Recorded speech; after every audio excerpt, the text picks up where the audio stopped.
Kombat Annihilation. Before I start bashing on this horrible film, I would like to talk about the events leading up to this master shit. I remember a long time ago, this movie is supposed to be one of the most epic of its time. 1997, that is. Mortal Kombat, the first part, wasn't perfect, but as a fan of the series, it was awesome to see your favorites on the big screen having great fights in a tournament, just like the fucking game. It was easy to follow, great to see, and to the point. And not to mention the fighting scenes were really well thought out and fleshed out. But here comes the sequel, with a different director and different actors. You see, back then as kids, we really didn't care about people working on the movie and what it meant. Trailers were the selling point back then. As the movie starts out, you know it's in for a hurting because the intro was just copied and pasted from the original. Then all hell breaks loose as Shao Kahn enters Elfram and just straight up punk Johnny Cage. You can stop the movie there because all that story was taken from Mortal Kombat 3, the game, and not part 2. That's 6 minutes and it's already trash. Raiden gets thrown around like a ragdoll. Shao Kahn pretends to be Ryu, and is that a ballad of ninjas?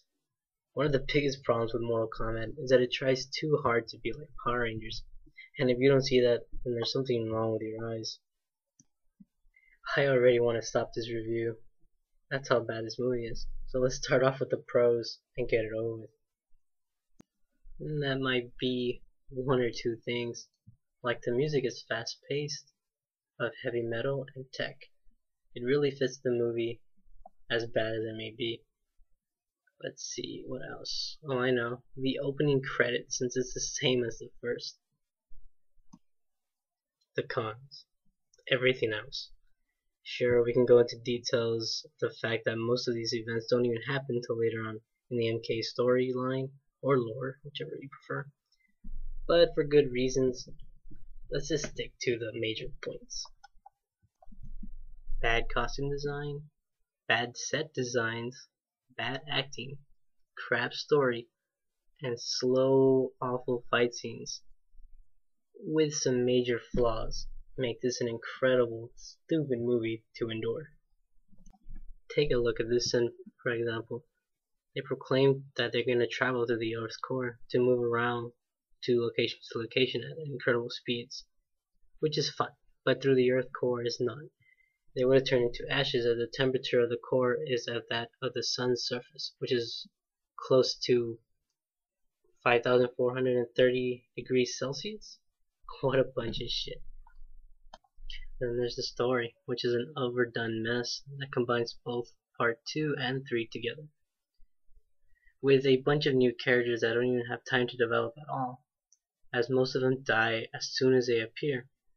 The pacing of this movie is fast, jumping all over the place because there's just way too much to cover. The acting is pitiful as a result of a bad script. There's just way too many cons in this one movie. Let's not forget the bad CGI, especially the last fight scene between Shao Kahn and Liu Kang. It was like a cut and paste from an old Godzilla movie. That movie was made in 1954 and it looked way much fucking better. What a piece of dog shit. Overall, I give this movie a 3.5 out of 10. Pitiful. This movie is shit, but at least you won't fall asleep because the movie takes itself way too serious. That and even Liu Kang acts like he can't believe the story himself. A test. This was just another one of Nightwolf's crazy tests? Also, let's add that the movie is better than Mario Brothers. The movie, that is. Remember that abortion?